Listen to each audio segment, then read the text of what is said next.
દ્વારકાધીશના દર્શન કરવા માટે ગયા હશો તો તમે અવશ્ય સુદર્શન સેતુની મુલાકાત લીધી જ હશે. પણ શું આપ જાણો છો આ પુલને બનાવવામાં કેટલો સમય લાગ્યો છે? આ પુલની વિશેષતા શું છે? પુલ બનાવવાનો મુખ્ય ઉદ્દેશ્ય એ છે કે ઓખાથી બેટ દ્વારકા જવા માટે ફરજિયાત હોડીનો ઉપયોગ કરવો પડતો હતો. પણ જ્યારે ખરાબ વાતાવરણ હોય છે ત્યારે બેટ દ્વારકાથી ઓખાની અવરજવર બિલકુલ બંધ જ થઈ જાય છે.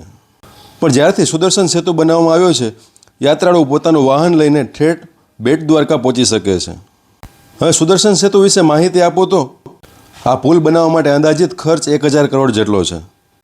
આ પુલના બાંધકામની શરૂઆત 2017માં કરવામાં આવી હતી અને આ પુલનું ઉદ્ઘાટન 2024માં આપણા ભારત દેશના માનનીય પ્રધાનમંત્રી નરેન્દ્રભાઈ મોદીએ કરેલું છે. એટલું જ નહીં, આ બ્રિજમાં ભગવદ્ ગીતાના શ્લોકો લખ્યા છે, ભગવાન શ્રી કૃષ્ણના ચિત્રો પણ દોર્યા છે. અને જે યાત્રાળુ ચાલીને બેટ દ્વારકા જાય છે તેના માટે અલગથી ચાલવાનો રસ્તો પણ બનાવવામાં આવ્યો છે. પુલની લંબાઈ કહીએ તો 2.5 કિલોમીટર જેટલી છે. પહેલાં બોટમાં બેસીને અડધીથી પોણી કલાકનો સમય લાગતો અને સુદર્શન સેતુ બન્યા બાદ માત્ર 10 જ મિનિટમાં આપણે બેટ દ્વારકા પહોંચી શકીએ છીએ, એ પણ પોતાના વાહનો સાથે. તો કમેન્ટમાં જરૂર જણાવજો આપ આ માહિતી જાણતા હતા કે નહીં, અને આપણે ક્યારેય સુદર્શન સેતુની મુલાકાત લીધી છે કે નહીં, કમેન્ટમાં જરૂર જણાવજો. અને હા, હવે દ્વારકા જવાનું થાય અને સુદર્શન સેતુની મુલાકાત નથી લીધી તો એકવાર અવશ્ય મુલાકાત લેજો.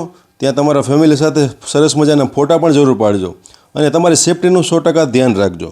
જય દ્વારકાધીશ.